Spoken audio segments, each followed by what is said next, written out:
Muy buenos días, muy buenas tardes, muy buenas noches a todos nuestros oyentes que están en un nuevo episodio de Voces Subversivas, este canal de audiolibros que realmente trata de cumplir con algunos parámetros de creatividad, que tengan acción y servicios a ustedes, que estos libros les ayuden a reflexionar y a crecer como personas. Bien.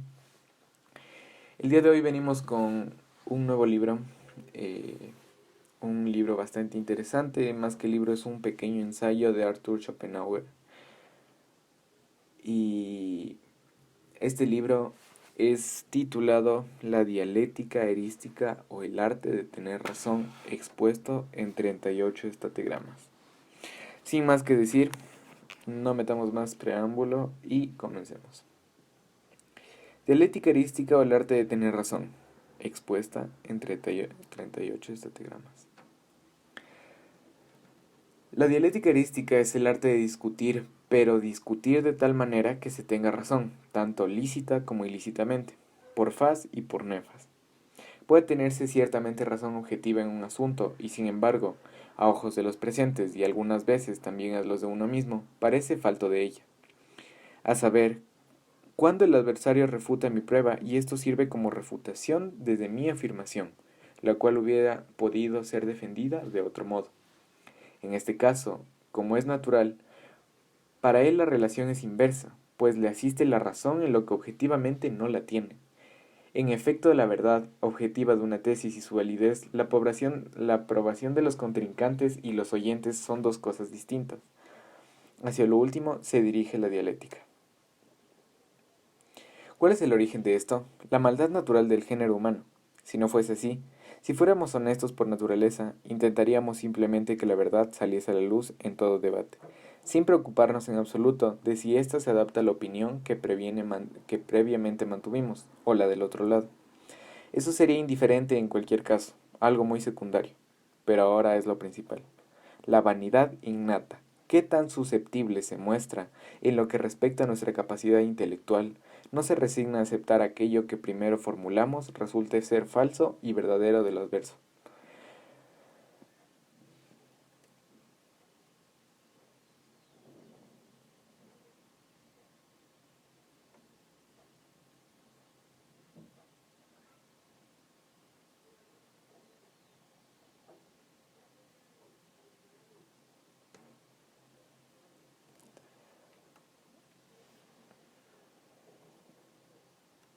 Ok.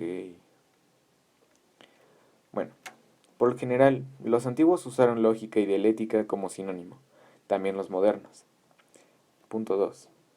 Erística sería solo una palabra más severa para designar lo mismo. Aristóteles colocó algunas de la retórica y la dialéctica, cuyo propósito es la persuasión, ta pisanón. Así también la analítica y la filosofía, cuya meta es la verdad. Dialéctica es el arte del discurso con lo que afirmamos, refutar o probar alguna cosa por medio de la pregunta y la respuesta de los interlocutores. La lógica analítica, como la teoría o construcción para obtener los silogismos verdaderos o apodícticos.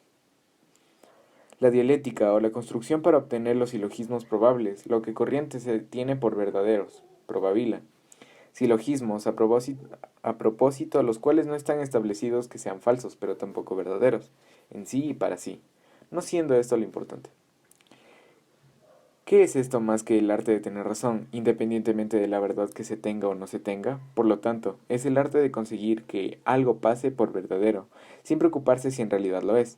Aristóteles divide los silogismos en logismos dialécticos, como hemos dicho, en erísticos, erística, en lo que la misma forma del silogismo es correcta, pero las proposiciones, la materia, no lo son, sino son lo que parece. Y finalmente, en sofísticos, sofística, en la forma del silogismo es falsa, pero parece correcta. En tres especies, pertenecen propiamente a la dialéctica erística, puesto que no entienden la verdad objetiva, y sin preocuparse de ella, solo estiman su apariencia y el hecho de tener razón. El libro sobre silogismos sofísticos fue editado solo más tarde, era el último de la dialéctica. Continuamos. Esto, Cada cual no tendría otra cosa que hacer más que esforzarse por juzgar rectamente, para lo que primero tendría que pensar y luego hablar. Pero junto a la vanidad natural, también hermanan, en la mayor parte de los seres humanos, la charlatanería y la innata improbabilidad. Hablan antes de haber pensado, y aun cuando en su fuero interno se embargó, como si fuese lo contrario. El interés por la verdad, que por lo general muy bien puede ser el único motivo al formular la supuesta síntesis verdadera, se inclina ahora del todo al interés de la vanidad. Lo verdadero debe parecer falso y lo falso verdadero. Sin embargo, es improbidad misma, el empeño de mantener tosudamente una tesis, incluso cuando nos parece falsa, todavía tiene una excusa. Con frecuencia, al comienzo de la discusión estamos firmemente convencidos de la verdad de nuestra tesis, pero ahora el contraargumento del adversario parece refutarla, dando ya el asunto por perdido. Solemos encontrarnos más tarde con que, a pesar de todo, teníamos razón. Nuestra prueba era falsa, pero podía haber sido una adecuada para defender nuestra afirmación.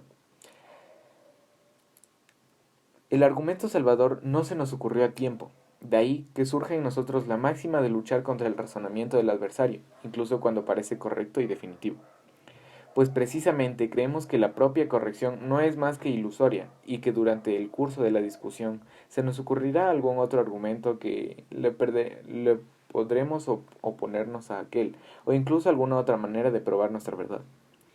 De ahí que casi no nos veamos obligados a actuar con improbidad, o las disputas, o cuando menos, tentados a ellos con gran facilidad.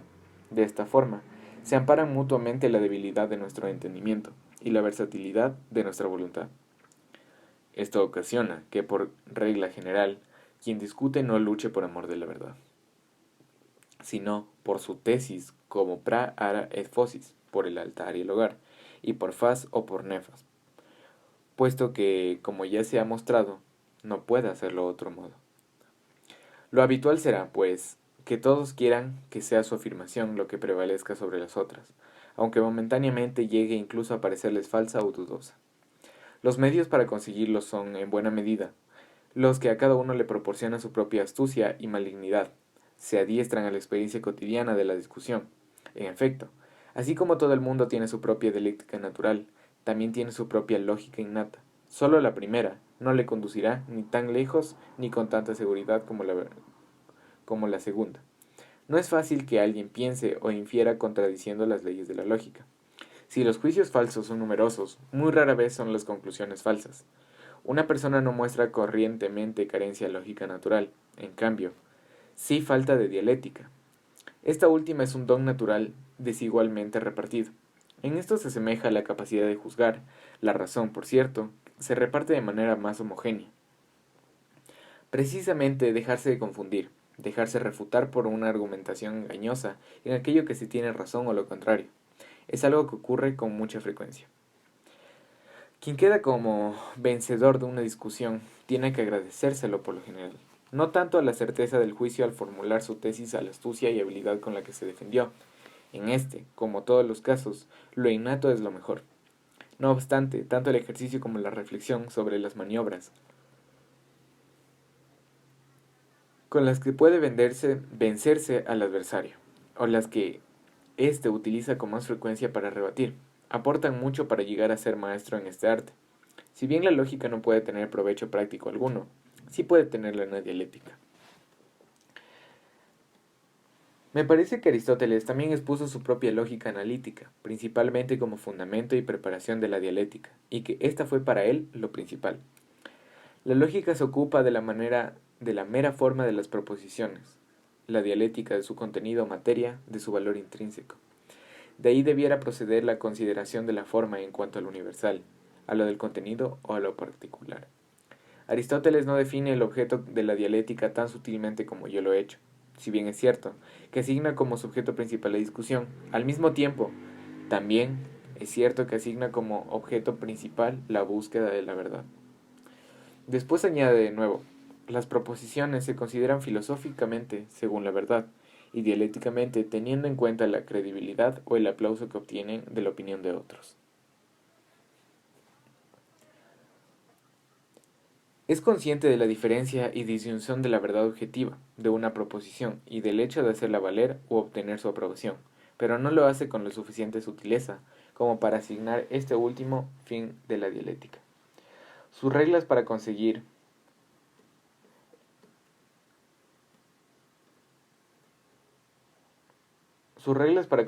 el utilizadas también cuando objetivamente no tienen razón. Si es este el caso, tampoco es algo que nunca puede saberse con absoluta certeza.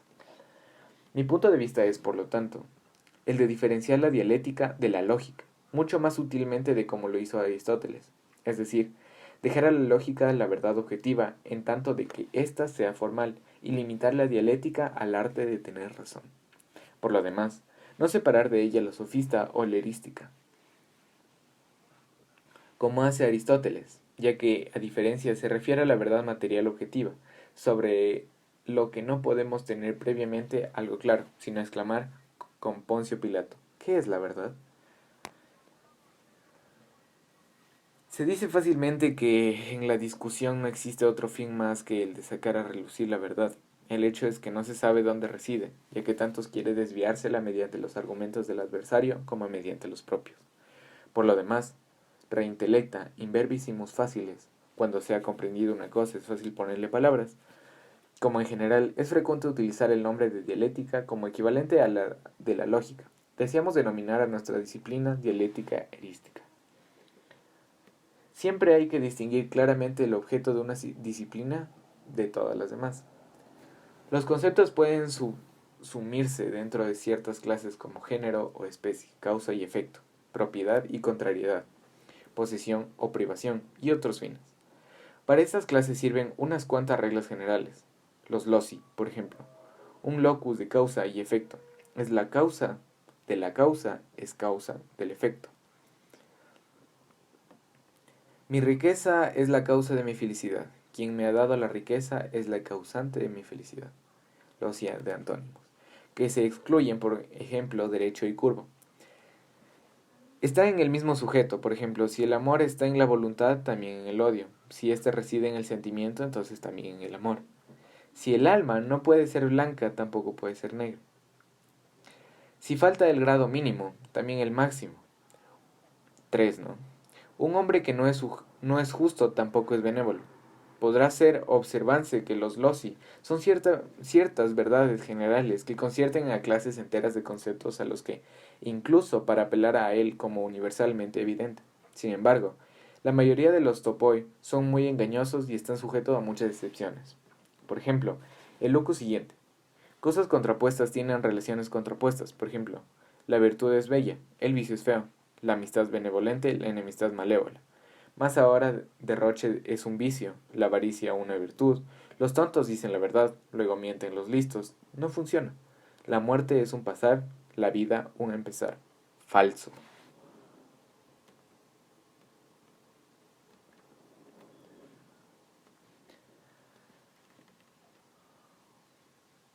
Problema.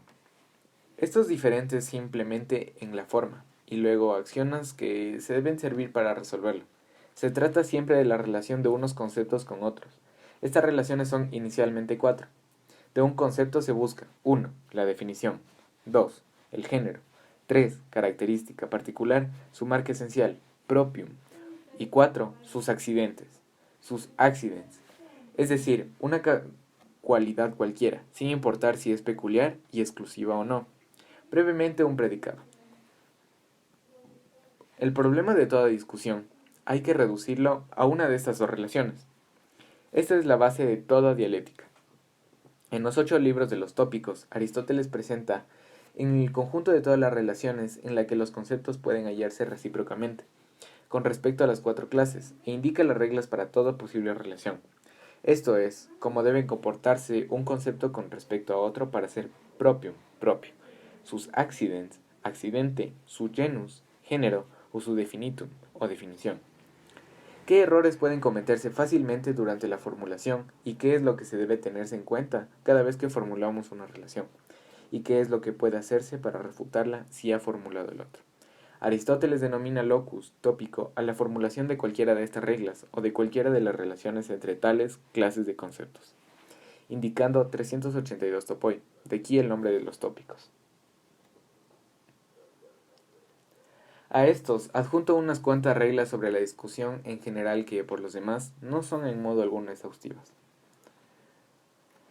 El topos no es, pues, algo puramente material, no se refiere a un objeto o un concepto determinado, sino siempre a una relación de clases enteras de conceptos que pueden ser común a un número indeterminado de ellos, en cuanto estos sean considerados en sus relaciones recíprocas bajo uno de los mencionados 4 casos que se dan en toda la discusión. Estos 4 casos tienen de nuevo clases subordinadas. La consideración es aquí, en cierta medida, todavía formal, aunque no tan puramente formal como en la lógica, que se ocupa del contenido de los conceptos desde el punto de la vista de la forma. Esto es, indica cómo debe comportarse el contenido del concepto A respecto al concepto B para que puedan ser formulados como genus, o como un propio, carácter distintivo, o como accidents o como su definición, o según las rúbricas a él subordinadas, del opuesto causa y efecto, posesión o privación, etc. En torno a una de estas relaciones debe girar toda discusión. La mayoría de reglas que torno Aristóteles indica como topoi en relación con estas correspondencias están incluidas en la naturaleza de la relación conceptual. Cada uno es consciente de ellas por sí mismo, además, ya de por sí obligan al respecto por parte del adversario, igual que en la lógica. Además, ya de por sí obligan al respecto, siendo más fácil observarlas en el caso particular o darse cuenta de su negligencia que acordarse de los topos abstracto correspondiente. De aquí proviene el uso práctico de tal dialéctica, no sea muy grande. Aristóteles no dice más que cosa de suyo evidentes, y a las que la sana razón arriba por sí misma. Ejemplo, si se afirma el genus de una cosa, entonces el género, de otro modo, la afirmación será falsa. Por ejemplo, se afirma que el alma está dotada de movimiento, entonces debe serle propia alguna especie determinada de aquel, volar, caminar, crecer, disminuir, etc.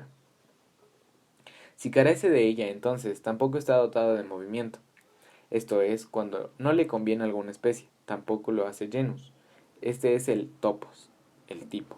Este topos sirve tanto para construir como para destruir. Es el topos noveno. Y a la inversa, si el género no conviene, tampoco la especie. Por ejemplo, alguien, se afirma, ha hablado mal del otro. Si demostramos que no habló en absoluto, no ha podido hablar mal de aquel, pues en donde no se dé el genus, tampoco puede darse la especie. Donde no se dé el género, tampoco puede darse la especie. Bajo la rúbrica de carácter distinto, propium, el locus 215 dice así. En primer lugar, para invalidar, cuando el adversario indica como propio alguna cosa que solo puede ser percibida por medio de los sentidos, lo ha indicado mal, ya que todo aquello que es sensible se vuelve incierto en el momento de que sale en el ámbito de los sentidos. Por ejemplo, si se sostiene como principio del Sol, que es el astro más brillante que se desplaza sobre la Tierra, esto no sirve, pues cuando el Sol se pone, no sabemos si se desplaza sobre la Tierra, ya que entonces está fuera del ámbito de la sensación. En segundo lugar, para establecer, lo propio estaría bien indicado, cuando se presente uno que sea reconocible mediante la sensación, o siendo sensible, es evidente que se da de manera necesaria. Por ejemplo, como propio de la superficie se indica que es aquella que primero se colorea. Esta es una característica propia, sensible y además siempre manifiesta por lo que es correcto. Esto es suficiente para darles una idea de la dialéctica de Aristóteles. Me parece que no alcanza su propósito. Por eso yo lo he intentado de otra manera. Los tópicos de Cicerón son una imitación hecha de memoria de los de Aristóteles, en sumo grado superficial y miserable. Cicerón no tiene en absoluto una idea clara de lo que es un topos, ni a qué se dirige. Parlotea confusamente ex ingenio, utilizando su propia inventiva, cosas sin sentido, adornándolas ricamente con ejemplos jurídicos, uno de sus peores escritos. Para definir concisamente qué es la dialéctica, habrá que considerársela, despreocupándose definitivamente de la verdad objetiva, que es asunto de la lógica, como el arte de tener razón, lo que ha de ser tanto más fácil cuando efectivamente se lleve la razón en el asunto de lo que trata. La dialéctica, como tal, debe enseñar únicamente cómo podemos defendernos contra ataques de cualquier tipo, especialmente contra los desleales, y evidentemente, cómo podemos atacar lo que el otro expone.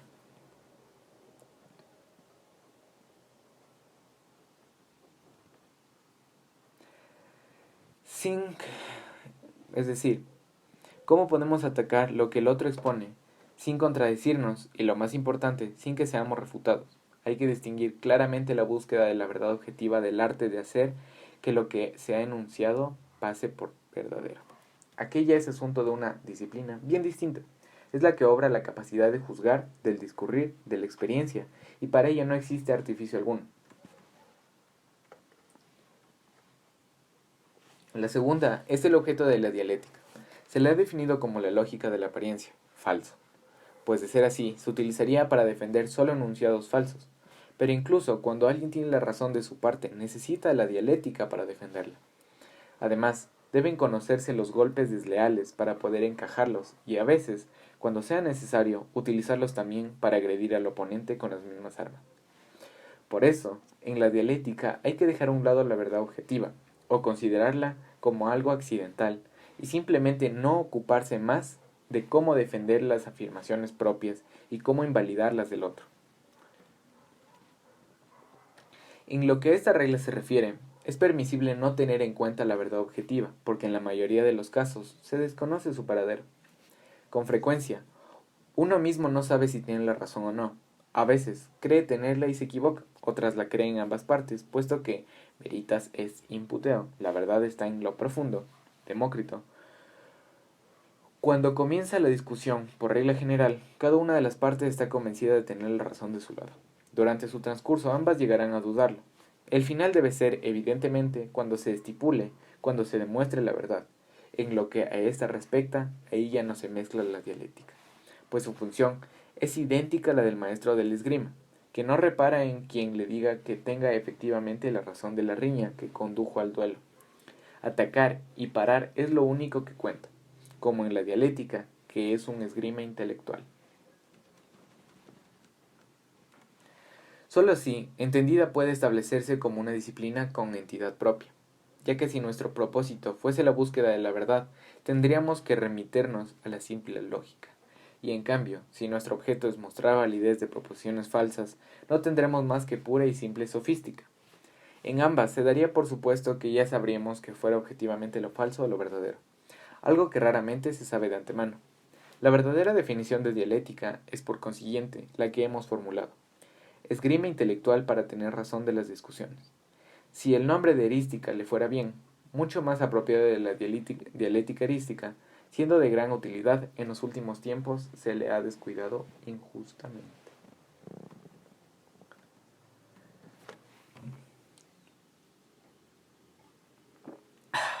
Bien, según Diógenes Laercio, entre los numerosos escritos retóricos del Teofrastro, perdidos en su totalidad, había uno cuyo título era Discusión sobre la teoría de los discursos erísticos. Esto tendría que ver con nuestro asunto. El adversario ha propuesto una tesis, o nosotros mismos da igual. Para refutarla existen dos modos y dos vías. Bien, estos son los modos ad rem, con referencia a la cosa, ad hominem, en referencia a las personas con las que se discute, o ex conesis, en referencia al marco de concesisiones hechas por el adversario, esto es, mostrarnos que la tesis expuesta no está de acuerdo con la naturaleza del objeto, con la verdad objetiva o con otras manifestaciones o concesiones admitidas por el oponente, es decir, con la verdad subjetiva. Esta última es sólo una traslación relativa y no afecta a la verdad objetiva. Las vías. A. Refutación directa. Las vías. A. Refutación directa. B. Indirecta.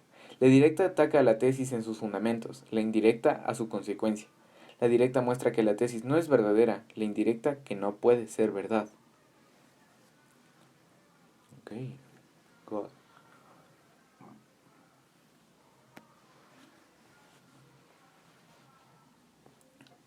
A.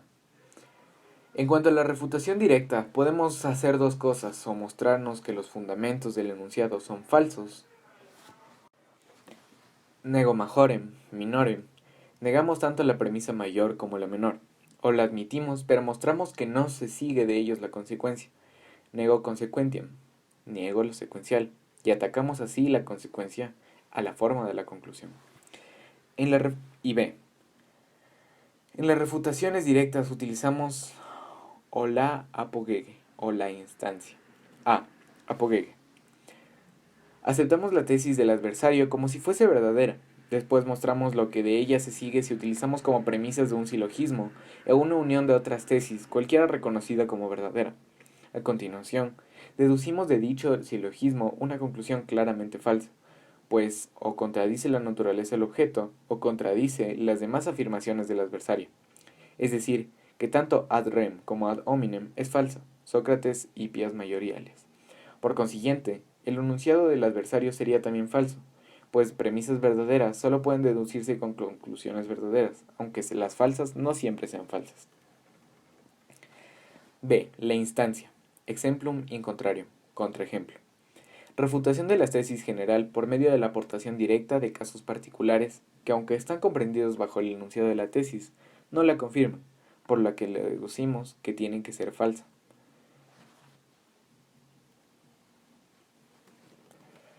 Este es el andamiaje, el esqueleto de toda discusión. Aquí tenemos su osteología. A ella hay que reducir el fundamento de cualquier disputa, pero todo esto puede suceder real o solo aparentemente con razones buenas o malas. Y como no podemos saberlo con facilidad, por eso suelen ser los debates tan largos y empeñosos. Tampoco podemos separar lo verdadero de lo falso durante su transcurso, porque precisamente ni siquiera los contrincantes lo saben con anterioridad. Por consiguiente, pasaré la exposición de los estatigramas sin tener en cuenta si se tiene o no razón objetiva. Pues tal cosa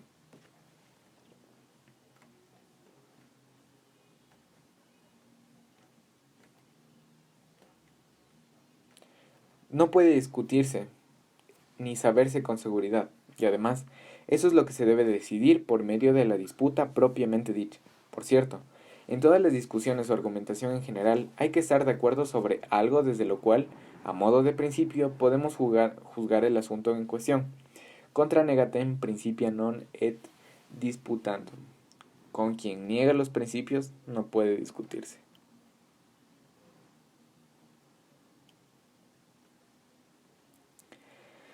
Bien, ahora sí, empezamos con los estatigramas.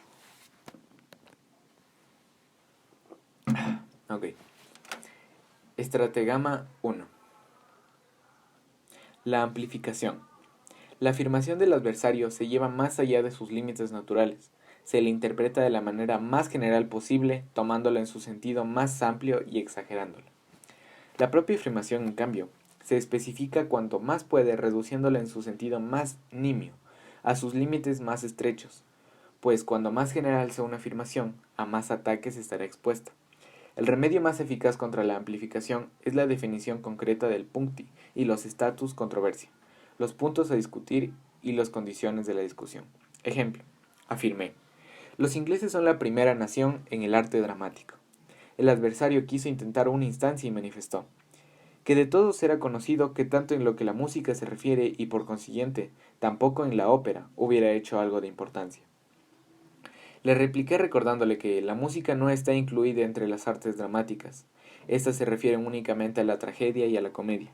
Lo que él muy bien sabía, solo intentó generalizar mi afirmación para poder incluir en todas ellas representaciones teatrales y por consiguiente también la ópera y la música, con todo lo que me derrotaría con mucha seguridad. A la inversa, se salva la propia afirmación mediante su limitación con respecto al primer propósito manifestado. Si la expresión utilizada lo favorece. Ejemplo 2. Sujeto A dice, la paz de 1814 incluso devolvió a todas las ciudades hansaéticas alemanas su independencia. B responde con una instancia in contrarium que Danzig. Danzig había conseguido su independencia gracias a Bonaparte, le perdió con aquella paz. A se salva de esta manera. Yo dije, todas las ciudades alemanas. Danzig era una ciudad hansética polaca.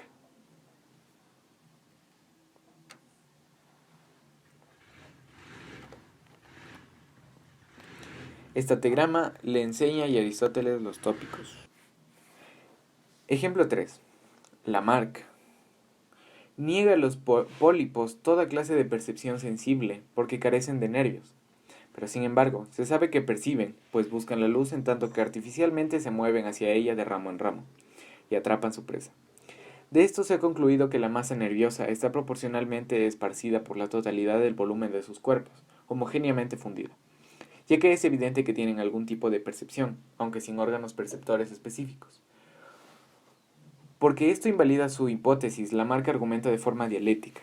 En este caso, cada una de las partes del cuerpo de los pólipos debería ser capaz de toda clase de percepción sensible, de movimiento, de voluntad, de pensamiento, siendo así que el pólipo tendría en cada punto de su cuerpo todos los órganos correspondientes a las especies de los animales más perfectos. Cada partícula podría ver, oler, gustar, oír, etc. Y también pensar, juzgar, inferir. En definitiva, cada molécula de su cuerpo sería como un animal perfectamente desarrollado, y el mismo pólipo ocuparía un puesto superior al del ser humano, pues cada uno de sus trocitos poseería todas las capacidades que el hombre solo tiene en conjunto. Además, no habría ninguna razón que impidiese aplicar lo que sobre los pólipos también a las plantas, que por supuesto también viven, etc. Cierro cita. Con el uso de tales estategramas dialécticas, traiciona a un escritor que en su fuero interno es consciente de no tener razón, porque se afirmó, su cuerpo entero es sensible a la luz, por lo tanto es naturaleza nerviosa. Concluye que todo el cuerpo piensa. Estategrama 2. Usar la homonimia para extender la afirmación enunciada a lo que puede comprenderse igualmente bajo el mismo nombre, pero que poco a poco, o nada, tiene que ver con el asunto de lo que se está tratando. Después, a continuación, se refuta triunfalmente la afirmación tomada en este sentido haciendo que parezca que se ha refutado la primera. Anotación. Sinónimas son dos palabras para el mismo concepto. Homónimos, dos conceptos designados mediante la misma palabra. Bajo, agudo, alto, utilizados a veces para calificar cuerpos y otras para los tonos de la voz, son homónimas. Honrado y probo son sinónimos. Se puede considerar este estategrama como idéntica al sofisma ex homónima. Sin embargo, la obviedad de tal sofisma no engañará en serio. Aquí se nota enseguida que hay cuatro términi: lumen en sentido propio, lumen entendido metafóricamente, por otra parte. En casos más sutiles de engaña, concretamente en aquellos de los conceptos que se designan a la misma expresión y están emparentados, pudiéndose intercambiar uno por otro con facilidad. Ejemplo 1. Aún no está usted muy iniciado en los misterios de la filosofía kantiana. Toda luz puede apagarse, el intelecto es luz, el intelecto puede apagarse. Los ejemplos ideados intencionalmente al respecto no poseen sutileza suficiente como para engañar. Por eso es aconsejable que cada uno haga copia de los mismos sacándole su propia experiencia. Sería conveniente que a cada estategrama pudiese asignarle un nombre corto y preciso al que se pudiera recurrir en el momento oportuno para responder inmediatamente al uso de tal o cual estategrama. B. Mire usted, donde hay misterios no quiero saber nada. Ejemplo 2. Censura el principio del honor. Juzgando incomprensible que quien sufre una ofensa quede deshonrado a menos que no le repare con una ofensa aún más grande, o mediante la sangre del ofensor o la propia. Para fundamentar esto, aduzco que el verdadero honor no puede ser manchado por lo que uno sufre, sino únicamente por aquello que uno haga, pues a cualquiera puede tocarle en suerte sufrir de todo. El acusarse falsamente a un comerciante de estafa, de irresponsabilidad o de negligencia en sus negocios, se le atacaría a su honor, que habría sido únicamente manchado con que padeciese, y que de esto solamente podría repararse en cuanto se consiguiesen el castigo y la retracción pública de los agresores. De este modo, con el uso de la homonimia, suplanta el honor burgués o buen nombre cuya mancha acontece por la calumnia, por el concepto del honor caballeresco,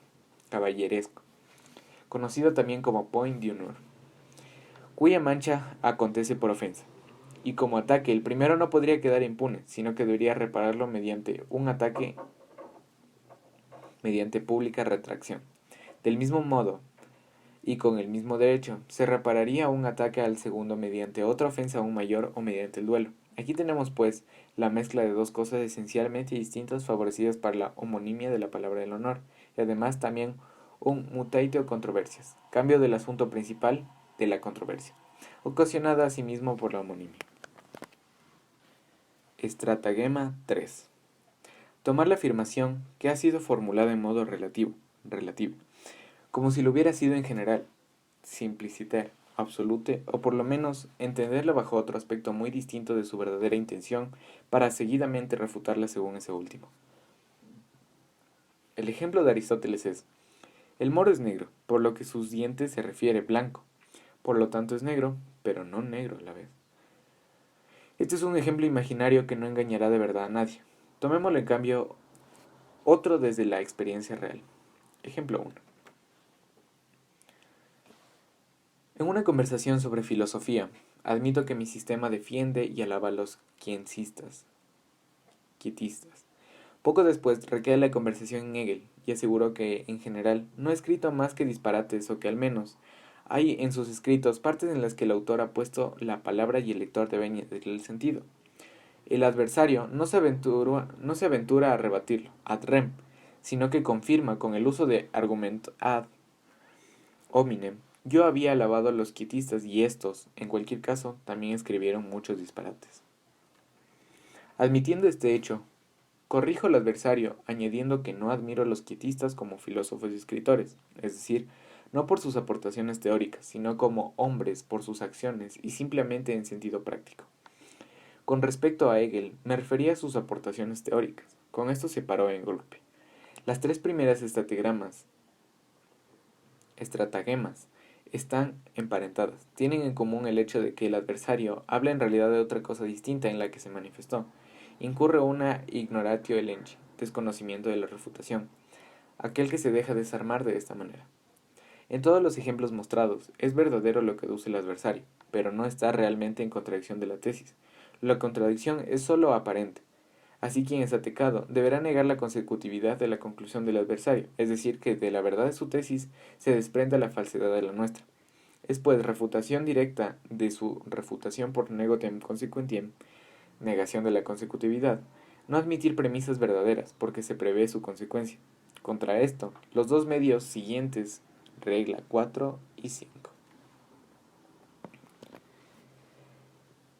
Estratagema 4. Cuando se quiere llegar a una conclusión, no hay que dejar que ésta se prevea, sino procurar que el adversario admita las premisas una a una y dispersas sin que se dé cuenta durante el transcurso del diálogo. De lo contrario, le impedirá con todos los medios a su alcance. O cuando es dudoso que el adversario vaya a aceptarlas, se formula primeramente las premisas de esas premisas. Se hacen prosilogismos. Entonces se deja que se admita unas cuantas premisas desordenadas de tales prosilogismos, enmarcando así la jugada hasta que se haya admitido lo que queríamos. Luego se procede recapitulando el asunto desde atrás. Esta regla, la de Aristóteles, no necesita ejemplo alguno. Estratagema 5.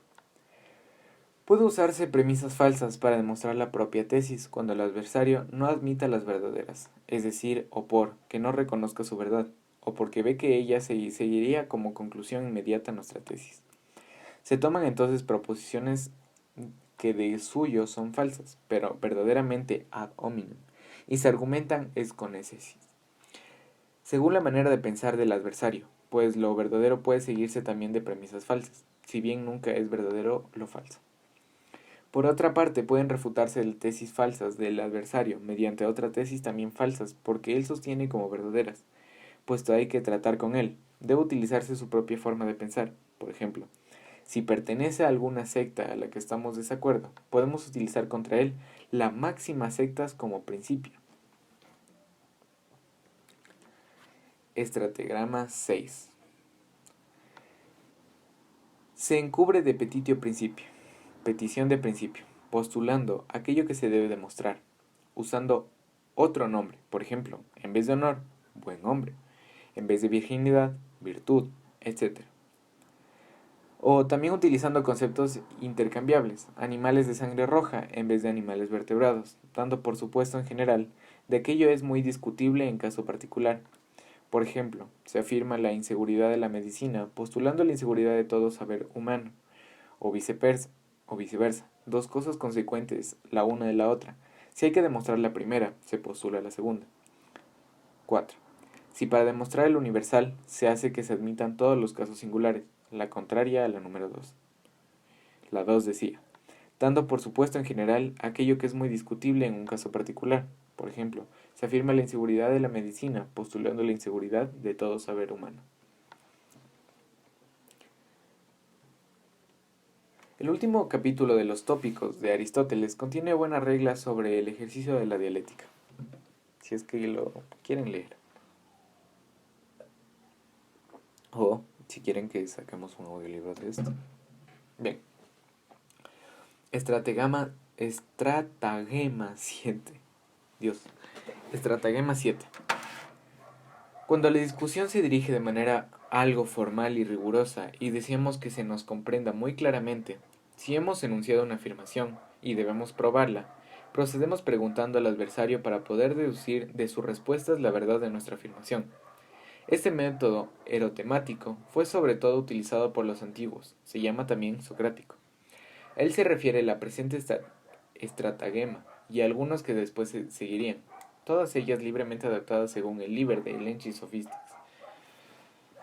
15 de Aristóteles. Preguntar mucho de una vez y sobre muchas cosas para ocultar lo que en realidad queremos que admita el adversario, y además extraer rápidamente de lo admitido propia argumentación, pues quienes son lentos en comprender no pueden guiarla con precisión y pasarán por altos los fallos o lagunas de las deducciones de las pruebas. Estratagema 8.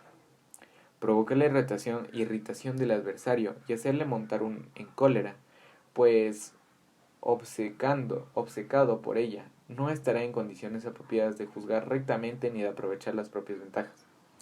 Se le encoleriza tratándole injustamente sin miramiento alguno, incomodándole y en general comportándose con insolencia.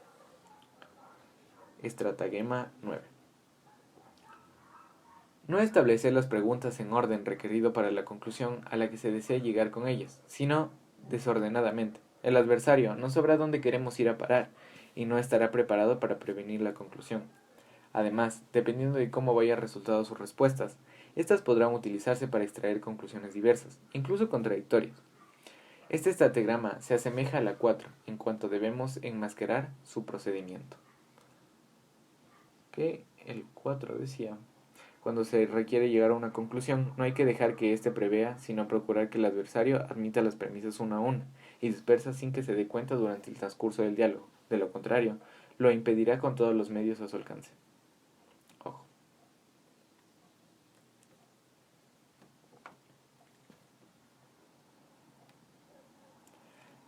Estratagema 10. Si se advierte que el adversario niega intencionadamente aquellas preguntas cuya respuestas afirmativas podrían ser utilizadas en beneficio de nuestra tesis, hay que preguntarle lo contrario, de lo que debemos haciendo, como si esto fuese lo requerido para defenderla, o por lo menos presentarle ambas opciones a elegir, de manera que no note cuál de las dos es la que desea que afirme. Estratagema 11. Si hacemos una inducción y el adversario admite como válido a los casos particulares mediante los que se aprueba, no debemos preguntarle si también admitirá verdad general que puede concluirse de aquellos, sino que debemos introducirla a continuación como si se tratase de algo ya establecido y admitido anteriormente. Porque puede ser así que lo crean, y también los presentes tendrán la misma impresión, pues se acordarán de las muchas preguntas hechas sobre los casos particulares, que de alguna manera habrían tenido que conducir a tal conclusión.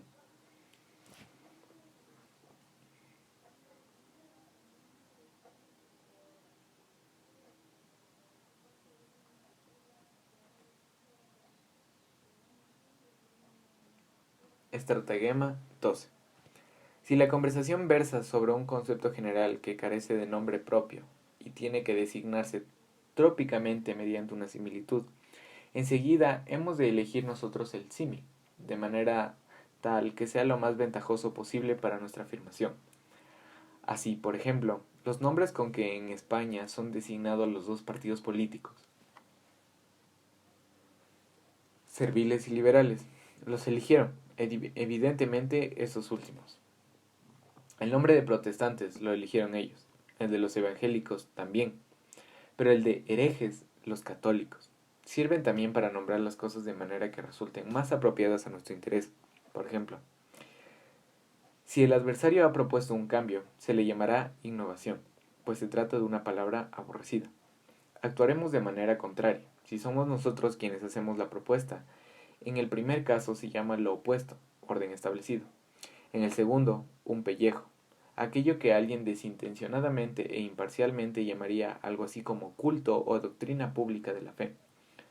Otro que quisiera hablar en su favor lo llamaría piedad o beatitud, y en un enemigo hipocresía o superstición. En el fondo se trata de un sutil petitio principio, ya que con la palabra en la denominación utilizada damos ya por supuesto aquello que queremos probar, y que luego derivamos mediante un simple juicio analítico, a lo que uno denomina asegurar su persona, poner bajo custodia. Su enemigo lo hace llamar encerrar. Un orador traiciona previamente su intención por medio del nombre que da las cosas. Uno dice la espiritualidad, otros los curas. Entre los estratagemas es intensivamente lo que más se usa: fervor religioso, fanatismo, desliz o galantería, infidelidad, equívoco, indecencia, contratiempo, bancarrota, por medio de influencia y relaciones, mediante corrupción y nepotismo, sincero reconocimiento, buena retribución.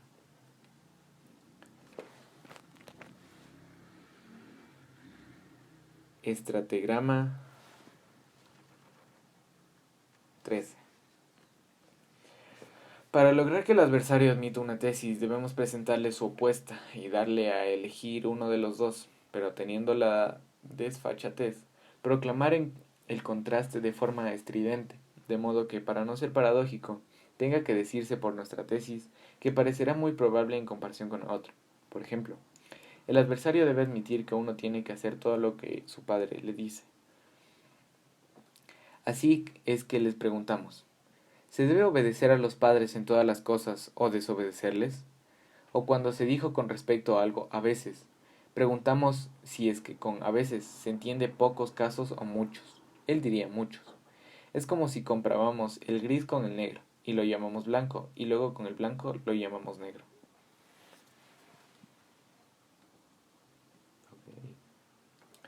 Estratagema 14.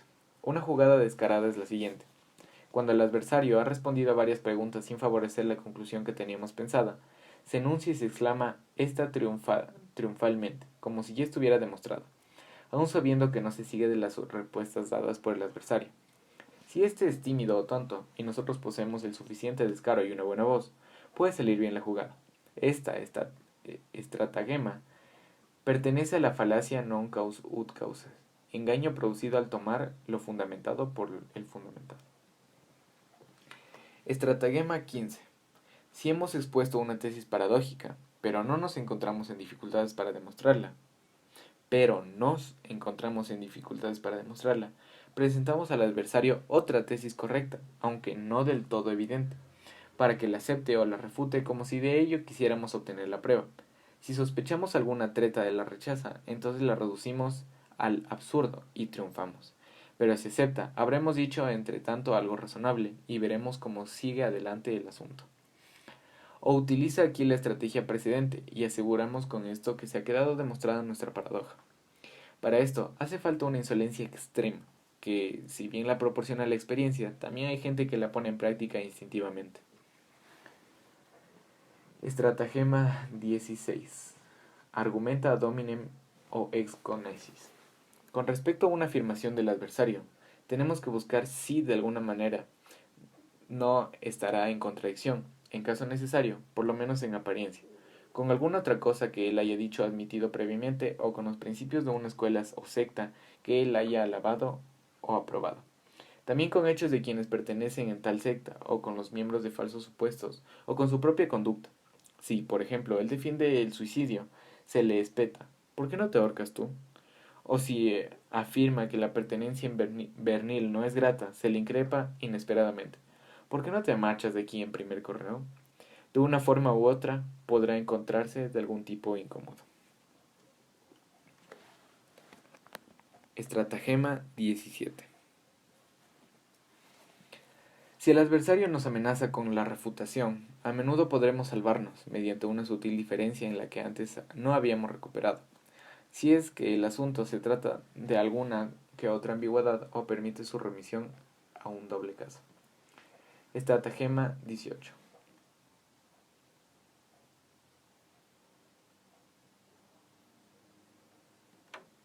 La 17 es muy importante. Si nos ganan, podemos añadir a nuestra tesis una pequeña diferencia que le cambie totalmente el sentido. Estratagema 18.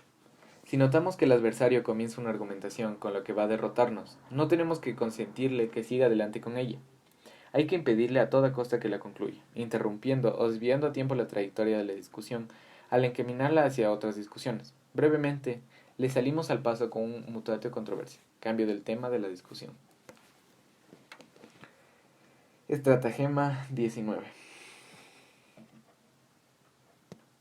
Si el adversario nos solicita explícitamente alegar algo en contra de algún punto concreto de su afirmación, pero no tenemos nada adecuado, tomamos el asunto de manera general y argumentamos así en su contra.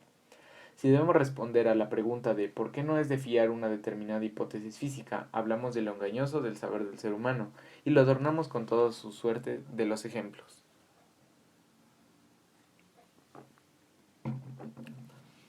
Estratagema 20. Cuando ya hemos obtenido del adversario la concesión de una premisa que requeríamos, tenemos que deducir la conclusión deseada, no con más preguntas, sino concluyéndola inmediatamente nosotros mismos. Así, incluso careciéndola todavía de una u otra forma las premisas, la tomamos también como igualmente concedida y deducimos de esta manera la conclusión. Lo que resulta entonces la aplicación de la falacia non causat ut causae, falacia que consiste en tomar por fundamento lo que no es.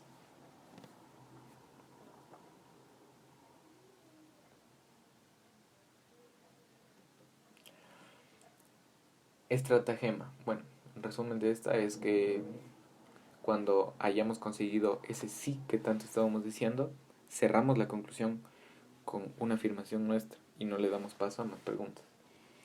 Estratagema 21. Si observamos que el adversario utiliza un argumento meramente aparente o sofístico, podemos anularlo sencillamente atacando su capacidad o apariencia. Pero es mucho mejor presentarle otro argumento, si cabe de análoga apariencia y sofistería, para liquidarlo. Pues lo que importa no es la verdad, sino la victoria. Si él utiliza un argumento ad hominem, bastará para invalidarlo con lo que respondamos con otro argumento ad hominem, es concesis. Y sobre todo, será mucho más corto esgrimir un argumentum ad hominem cuando se tenga oportunidad de ensazar en una discusión sobre la verdadera naturaleza del asunto. Estratagema 22.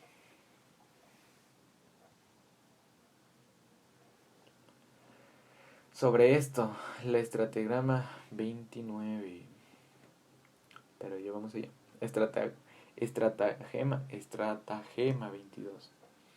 Si el adversario nos conmina a que admitamos algo de lo que inmediatamente se seguirá el problema que se debate en la discusión, no nos digamos aduciendo que se trata de un petitio principio, pues tanto él como el auditorio confundirán con facilidad una tesis, que en apariencia se parece al problema, con el problema mismo. Así, le privaremos de su mejor argumento. Si el adversario nos conmina a que admitamos algo de lo que inmediatamente seguirá el problema que se debate en la discusión, nos negamos aduciendo que este se trata de un petitio principio. ¿Y qué es un petitio principio? La petición de principio es una falacia que se produce cuando la proposición, por ser probada, se incluye implícita o explícitamente entre las premisas. La primera definición, conocida como Occidente es la falacia, fue acuñada por Aristóteles en su obra de los primeros analíticos. Nice. Estratagema 23. La contradicción y la discordia motivan la exageración de la tesis. Contradiciendo al adversario, podemos deducirlo a que lleva fuera de sus límites una afirmación que dentro pareciera que refutamos también su primera tesis. En cambio, debemos guardarnos de que no se lleve el abultamiento o una mayor extensión de nuestra tesis empleando en contra de nuestro mismo procedimiento.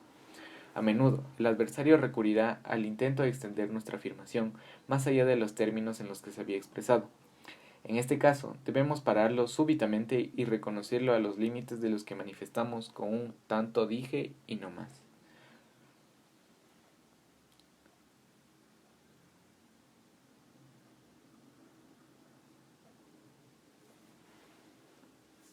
Okay.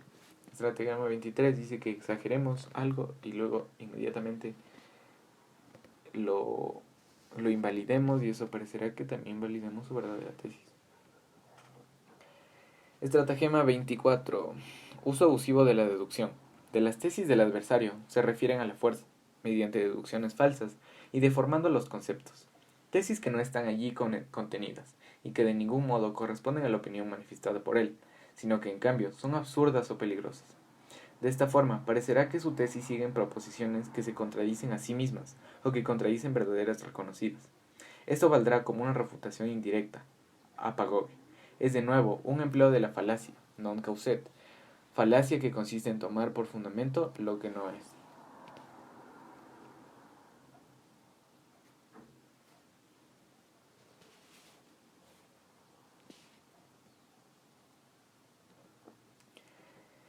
Estratagema 25.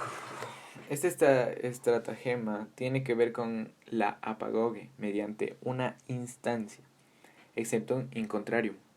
La apagogue inductio requiere una gran cantidad de casos para poder hacer valer el principio universal. Al apagogue le basta con presentar un único caso en el que el principio no es válida para refutarlo. Se llama instancia. Un caso de este género, instancia explación in contrario, contraejemplo, por ejemplo, la proposición todos los rumianes tienen cuernos, será inválida por la única instancia del camello. La instancia es un caso de la aplicación de la verdad general que queda sumido bajo un concepto principal de aquella, pero que en tal verdad general no es válida, por lo que esta queda inválida. Sin embargo, no es raro que aquí se den engaños. Por eso, será conveniente tener en cuenta lo siguiente cuando el adversario haga instancias. 1. Si el ejemplo es efectivamente verdadero, hay problemas cuya única solución es la que son falsos, por ejemplo, muchos milagros, historias de espíritus, etc. 2. Si está realmente bajo el concepto de la verdadera propuesta, muchas veces está solo aparente y puede solucionarse mediante una sutil distinción. 3. Si verdaderamente se contradice con la verdad expresada, pues a menudo es esto también solo aparente.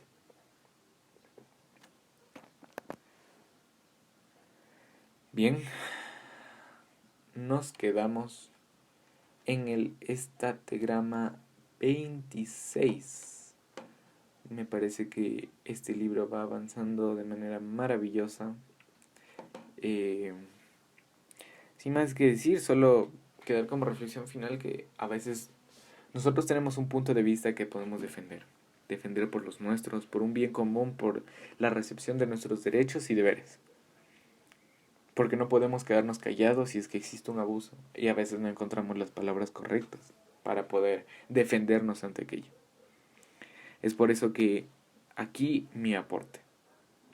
Mi aporte para que ustedes si algún día se ven vulnerados en cuanto a alguna ideología, se ven afectados físicos, psicológicamente, agredidos físicos, psicológicamente, ustedes tengan la capacidad de argumentar y poder expresar a los demás. Y si es que ven un problema en otra persona, poder convencer de que es posible ayudar a esa persona. Es posible sacarlo de ahí con las palabras correctas. Sin más que decir, muchas gracias por su atención. Este episodio me pareció muy interesante, muy informativo en verdad. No hay desperdicio en ninguna de las palabras que dice este pequeño documento. Que a propósito, ya mismo lo acabamos de leer, estamos en la página 20 de 35. Por lo que, sin más que añadir, muchas gracias por estar escuchando este audiolibro, quedarse hasta el final, 1 hora de puro conocimiento. Y nos vemos en el próximo audiolibro. Esto es Voces Subversivas, un canal de audiolibros que busca la creatividad, la acción y el servicio. Chao.